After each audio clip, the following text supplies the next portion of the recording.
गुरु रणबीर कपूर की बिना मार्केट की गई शमशेरा मूवी वैसी ही है जैसा एक बॉलीवुड मूवी से आप एक्सपेक्ट करते हो। इसमें एक्शन है, ड्रामा है, ओवर द टॉप रोमांस है, गाने भी हैं और ठीक ठाक ह्यूमर भी है। लेकिन एक सवाल भी है कि इस पिक्चर को एक्चुअली में ये बनना क्या चाह रही थी, क्योंकि इसके कॉन्सेप्ट को देखकर तो आप बोल ही सकते हो कि ये कोई मसाला मूवी तो नहीं बनना चाह रही थी, ये कुछ अलग कर रही थी, ये रिस्क ले रही थी। लेकिन फिर भी ये उसी अपने कैश ग्रैब वाले ट्रैक पे वापस क्यों चली जाती है, ये टिपिकल पिक्चर क्यों बनने लगती है, तो इतने कॉन्फ्लिक्टेड विजन के साथ ये पिक्चर क्यों आगे बढ़ती है। ये कुछ अलग करना चाह रहे थे लेकिन फिर एल लग गया, वो भी बहुत बड़ा वाला। तो गुरु लोग सबसे पहले पिक्चर की पॉजिटिव साइड्स की बात कर लेते हैं। सब कुछ इसमें बहुत खूबसूरत है। अनिल गोस्वामी की सिनेमैटोग्राफी एकदम संजय लीला बंसाली पिक्चरों की जैसी लग रही है। मूवी का वीएफएक्स भी भाई अपने सिनेमैटोग्राफी को एम्ब्रेस करता है, जस्ट लाइक भाई केजीएफ, जैक स्नाइडर टाइप। हालांकि ये डार्क नहीं है लेकिन लैरी फोंग के अपनी विजुअल स्टाइल को ये अडैप्ट करते हुए बहुत ही खूबसूरत लगता है। ऊपर से मूवी का framing composition intentionally larger than life बनाया गया है और वो नोटिसेबल है। तुम जंगल के एस्थेटिक्स, धूल, तूफान, वो पेड़ वाला सीन और उनके मैनिफेस्टेशन के स्टेटमेंट को तुम समझ पाते हो। मूवी का विजुअल आर्ट अपनी वर्ल्ड बिल्डिंग को कॉम्प्लीमेंट करता है यार, जैसे कि किसी सिम्फनी की तरह हर एक चीज एक दूसरे को और भी ज्यादा खूबसूरत बना रही हो। जहां बात रही पिक्चर के एक्शन की तो वो भी डिसअपॉइंट नहीं करता। लॉन्ग टेक शॉट्स हैं, कुछ नया है और स्पेशली ट्रेन वाला सीन तो मेरे को पर्सनली बहुत पसंद आया, काफी इंप्रेसिव था। जिस हिसाब से उन्होंने सीजी को यूज किया है single shot of fight choreography के साथ, वो काबिले तारीफ था और ऐसा माल मेरे को और मंगता है। जहां बात रही पिक्चर के मेन विलन दरोगा साहब की तो संजय दत्त एज ऑलवेज अपने काम में बहुत बढ़िया काम किए हैं। थोड़ा सा क्रीपी और हो सकते थे मगर उनका काम हो गया, ये कोई बहुत ही बड़ी दिक्कत नहीं है। रणबीर कपूर भी बढ़िया थे, उनके साइड कैरेक्टर्स अच्छा काम किए, लेकिन वानी कपूर का काम।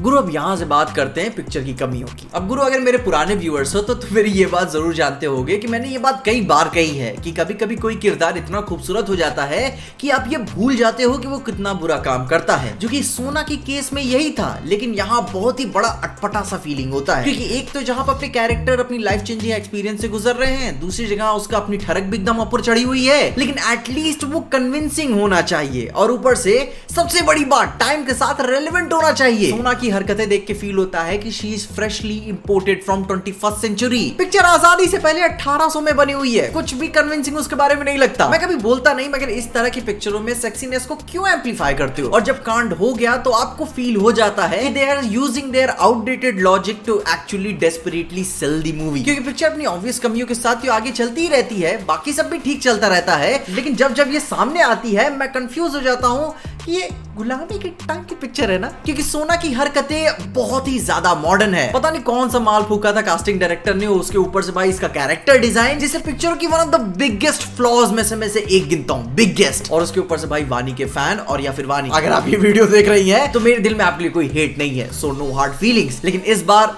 मैं बहक नहीं सका। अब रे कैरेक्टर के ऊपर काफी लंबी चर्चा कर दी, लेकिन अब जाते हैं अपने क्रिएटर करण मल्होत्रा पे। इनकी हिस्ट्री को देखकर मैं इन पे बहुत ही भरोसा करता था, क्योंकि इनकी पिक्चरों में कोई बुलशिट नहीं होता था। बहुत भारी काम करते हैं ये, वो भी सीरियसनेस के साथ, और मैं पर्सनली एडमायरर हूँ सीरियसनेस का। परंतु इस पिक्चर में ऐसा फील होता है कि ये भी मॉडर्न वर्ल्ड के फिल्म मेकिंग के माया में फंस गए। जैसे स्टैन एडगर कहते हैं हॉलीवुड के डायरेक्टर की, अगर आप कोई बड़ी पिक्चर बना रहे हो तो भाई प्रोडक्शन स्टूडियो आपको बार बार नोटिफिकेशन भेजता रहता है कि ऐसा करना है, नहीं तो ऐसा करना है। मतलब कि आपके पास पूरा क्रिएटिव कंट्रोल नहीं होता बड़ी पिक्चरों में, और जो कि यहाँ पे मेरे को ऐसा फील होता है कि पॉसिबली इनके साथ ऐसा हुआ होगा। जो कि पिक्चर का सब्सटेंस एक्चुअली में बहुत अच्छा है, इसमें विजुअल्स, वीएफएक्स और उनका एक्सपोजिशन बहुत ही खूबसूरत है। जो कि मैं मना नहीं करूंगा कि भाई पिक्चर के गाने भी भाई बहुत अच्छी तरीके से परोसे गए हैं। मेरे को फर्क नहीं पड़ता गानों से, लेकिन भाई गाने बहुत ही अच्छी तरीके से परोसे गए हैं, जिसके नतीजन उनकी कमियों को भी आप नजरअंदाज कर सकते हो। लेकिन इस तरह का जो स्लेवरी, ब्रिटिश एम्पायर और दरोगा जैसे इनफेमस कैरेक्टर ड्रिवन विलन को रहते हुए भी इसमें इमोशनल डेप्थ लैक करती है, जैसा अग्निपथ में उन्होंने किया था, कि आपको कैरेक्टर के बीच का वो भाव समझ में आता है, उनके बीच